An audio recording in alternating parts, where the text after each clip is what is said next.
మనిషి ఎవడైతే ఉన్నాడో వీడు ఏమవుతాడంటే ఏవైతే అనిత్యమైన బంధాలు ఉంటాయో మనం చూసేది ఏదైతే ఉందో అదంతా ఉండేది కాదండి. ఎందుకోసం అంటే ఏ దృశ్యం తన్నస్యం. ఈవేళ మనం ఏదైతే చూస్తున్నామో అది రేపు ఉండట్లా. ఈవేళ మనతో ఉండేవాడు ఎప్పటికీ మనతో ఉండట్లేదు. కాబట్టి కనిపించే ఏదైతే ఉందో ఈ కనిపించేదంతా కూడా వాస్తవం కాదయ్యా, అవాస్తవం. కాబట్టే శంకరాచార్యులు వారు చెప్పిన మాట ఏమిటంటే సర్వం కల్విదం బ్రహ్మ జగత్ మిథ్య. ఏదైతే ఉందో బ్రహ్మ సత్యం జగన్మిథ్య. ఏదైతే పరబ్రహ్మ ఉన్నాడో వాడిని పట్టుకోవాలి, వాడి తత్వాన్ని పట్టుకోవాలి, వాడి స్వరూపాన్ని పట్టుకోవాలి. పరబ్రహ్మను చేరడం కోసం ప్రయత్నం చేయాలి.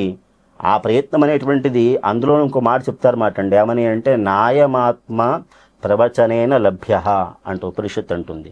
కాబట్టి ఆత్మతత్వం అనేటువంటిది ఒకళ్ళు చెబితే ప్రవచన రూపంగా చెబితే అర్థమయ్యేది కాదు. స్వస్వరూపానుసంధానం, నేనెవర్ని అనే ప్రశ్న నుంచి మొదలవ్వాలి. నా లోపల ఎవడున్నాడు. అందువల్లనే మనకి మహాన్యాసంలో ఒక మాట ఉంటుంది, దేహో దేవాలయ ప్రోక్త జీవో దేవ సనాతన. దేహో దేవాలయ ప్రోక్తో జీవో దేవ సనాతన. త్యజేతజ్ఞాన నిర్మాల్యం సోహం భావేన పూజయేత్. ఇది మనకి వేదంలో ఉన్న మాట.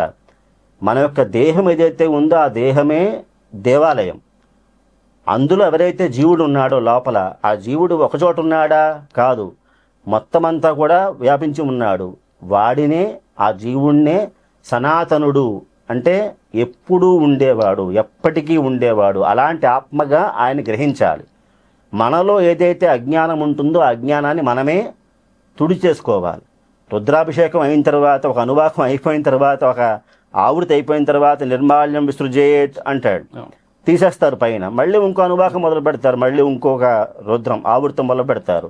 అలాగా మనలో ఏదైతే అజ్ఞానం అనే పొర ఉందో ఆ పొరను ఏం చేయాలి, నిర్మాల్యాన్ని ఎప్పటికప్పుడు తుడి చేసుకుంటూ ఉండాలి. దాని క్లీనింగ్ మళ్ళీ వేరే స్టాఫ్ అంటే ఎవరు లేరండి, మనమే ఆ క్లీనింగ్ చేసుకోవాలి. కాబట్టి అప్పుడు సోహం భావేన పూజయేత్.